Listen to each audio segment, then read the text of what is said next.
dagat na hindi napapagal sa pag-alon. Puso ko ay sa'yo nagmamahal sa habang panahon.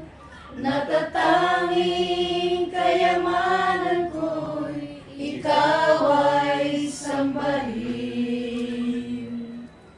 Wagas na pagsintay iyong dinggin. Wagas na pagsintay iyong dinggin. Kalakip ng awitin.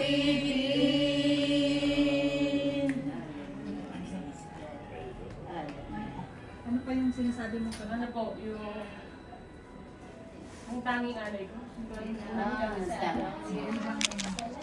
Ayan, salamat sa iyo, Aking Panginoong Jesus, ako'y inibig mo at inangking lubos.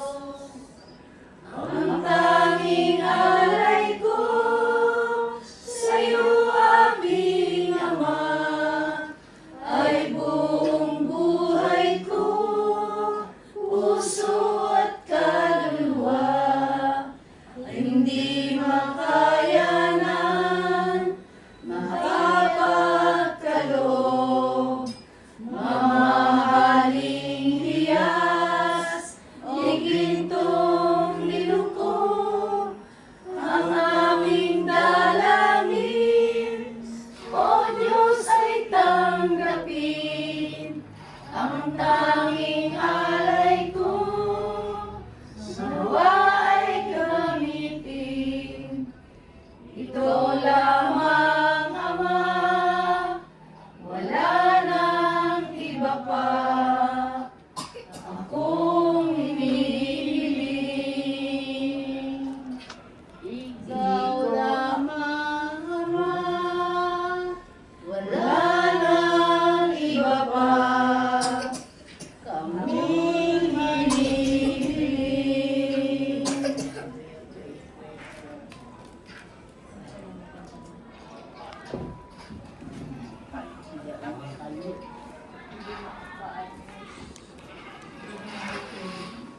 Aming Diyos, gaya po ng aming inawit, pagbanggit, na wala na kaming mahihiling pa.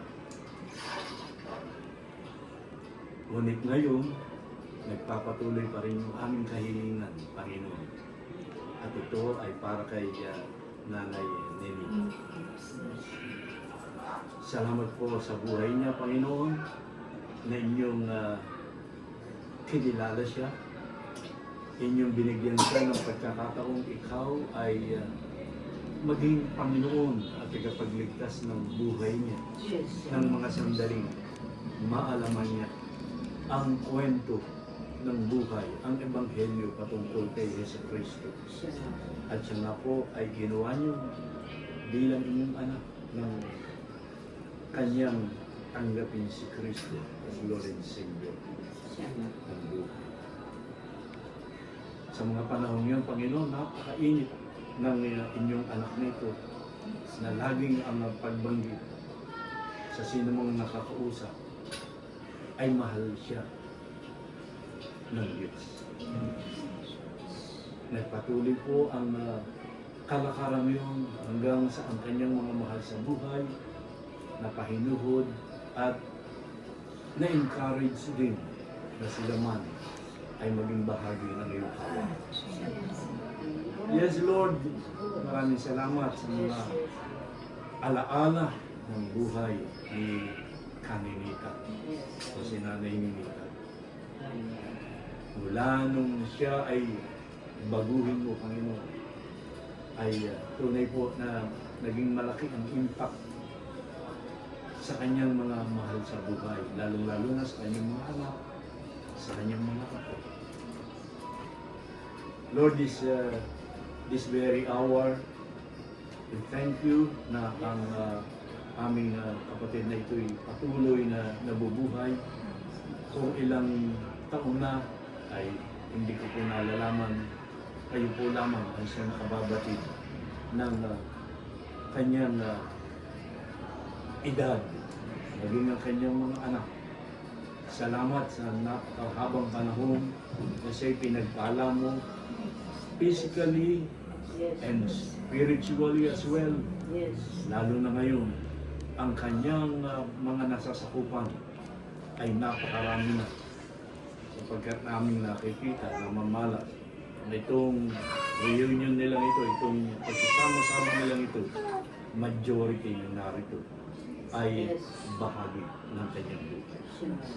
Salamat po o Diyos sa kanyang spiritual life na naging pakinabang sa kanyang mga anak, sa kanyang mga manugang, sa kanyang mga apo, maging kaapo-apo.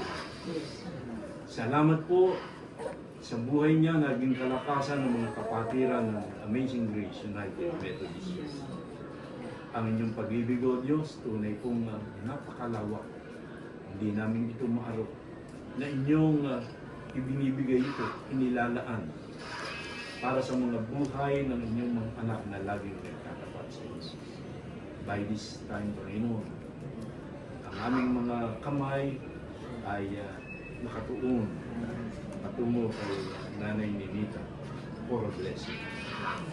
Na kayo po, O Diyos, ang siyang magpapatuloy ng bibigay sa kanya ng kalakasan hanggang sa dumating ang time na ayon sa iyong kalooban, inyo na siyang babawi. Sapagkat kami, ang mga buhay namin, ay nakasalalay sa iyo, Panginoon. Kung nais po ninyo, ay kukunin niyo. Salamat, Panginoon, sapagkat sa pagkakataong ito, samantalang kami umawit ang mga paboritong awit ni Nanay Ninita. Narito po, gumagalaw ang kanyang kamay. Nagsisital na sa aming palagay ay siya po ay nakakaunawa, nakaka-relate, Panginoon, sapagkat kanyang nalalaman na narito ang kanyang mga kapatiran na minsan ay kanyang pinagtuunan ng pansin. Concern siya sa bawat isa sa amin. Lagi niya kaming pinagpe-pray. Ayon sa kanyang mga pahayag noon, aming natatandaan kapag kami ay nagbabible study sa kanilang bahay. At panahin niyo ang buhay ng inyong anak na ito. At patuloy, O Diyos, maging pagpapala ang kanyang buhay sa kanyang mga nasasakupan. Yes, Lord. Salamat sa inyo. At ito po yung aming pinagpapasalamat. Dalangin, hinihiling. In Jesus' mighty name. Amen. Amen. Glory to God.